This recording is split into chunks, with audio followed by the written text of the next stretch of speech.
Good morning students. গত কয়েকদিন ধরে আমরা পদার্থবিজ্ঞানের গতি বিষয়ক ছকের অঙ্কগুলো করেছি। আজ আমরা সাধারণ প্রশ্ন নিয়ে আলোচনা করব। ঠিক এমন একটা সাধারণ প্রশ্ন তোমরা দেখো,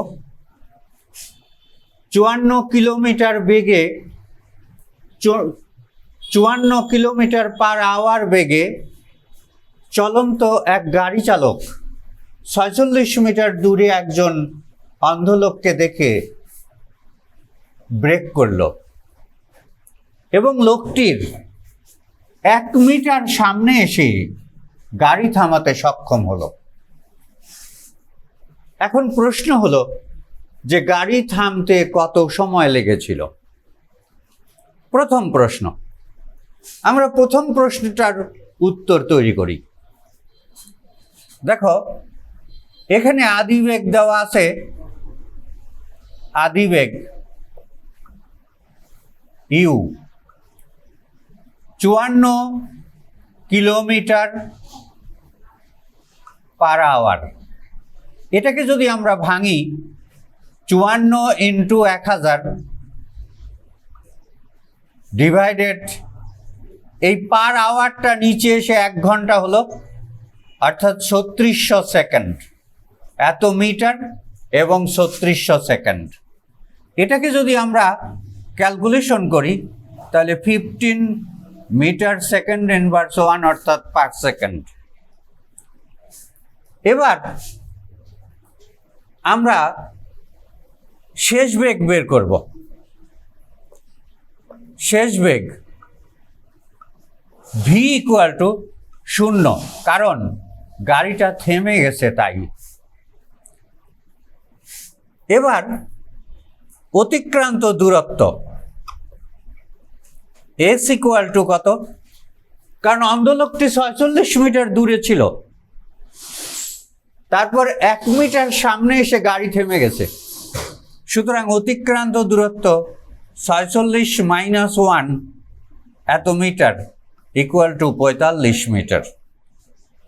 আমাদের বের করতে হবে সময় t ইকুয়াল টু হোয়াট।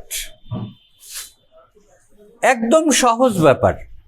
আমরা যদি এই সহজ সূত্রে যাই, s equal to u plus v by 2 into t, তাহলেই আমরা উত্তর পেয়ে যাব। যেমন s এর মান 45, u এর মান হচ্ছে 15 প্লাস 0 ডিভাইডেড 2 ইন্টু টি।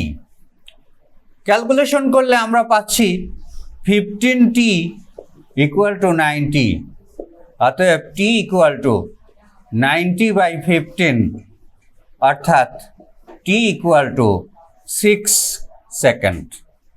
তাহলে আমাদের প্রথম অঙ্কের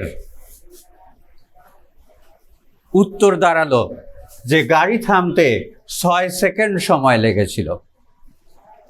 তোমরা বুঝতে পেরেছো নিশ্চয়ই? খুব সহজ ব্যাপার। এবার আমরা দ্বিতীয় প্রশ্নে যাই। লক্ষ্য করো যে দ্বিতীয় প্রশ্নে বলা আছে যে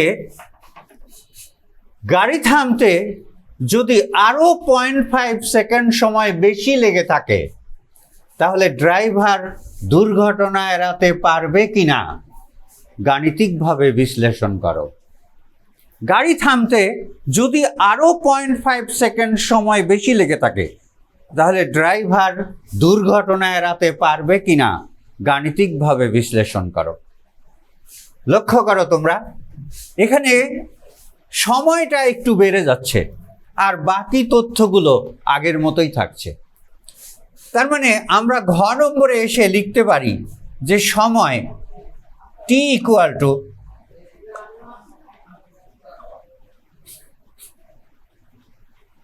6 প্লাস 0.5 এত সেকেন্ড ইকুয়াল টু 6.5 সেকেন্ড। তোমরা নিশ্চয়ই বুঝতে পেরেছ যে আমি 6.5 অর্থাৎ গ নম্বরে আমরা পেয়েছি যে গাড়ি থামতে 6 সেকেন্ড সময় বেশি লেগেছিল, তার উপরে আরও 0.5 সেকেন্ড সময় আমরা যোগ করব, আর বাকি তথ্যগুলো আগের মতোই থাকবে। তাহলে এখন অতিক্রান্ত দূরত্ব কত হয় একটু বের করি। অতিক্রান্ত দূরত্ব s = u + v/2 × t। দেখো তো, u এর মান 15, ঠিক আগের বের করা সংখ্যাটাই।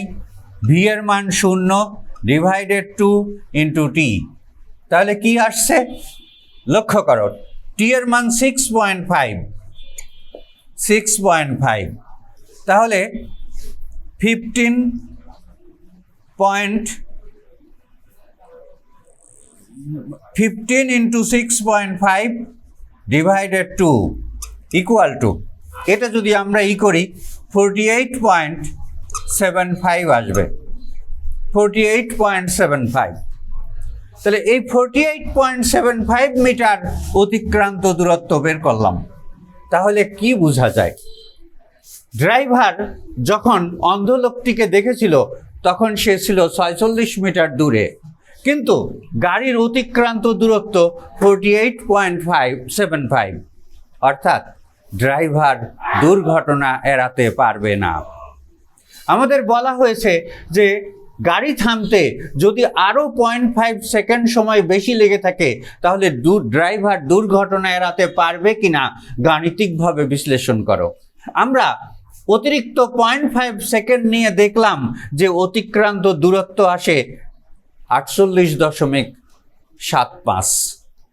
সুতরাং ড্রাইভার দুর্ঘটনা এড়াতে পারবে না, অর্থাৎ সে অন্ধ লোকটিকে চাপা দিয়ে চলে যাবে।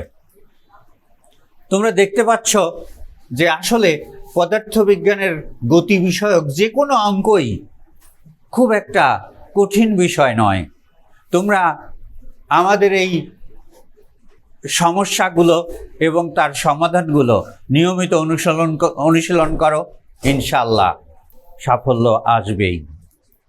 আল্লাহ হাফেজ।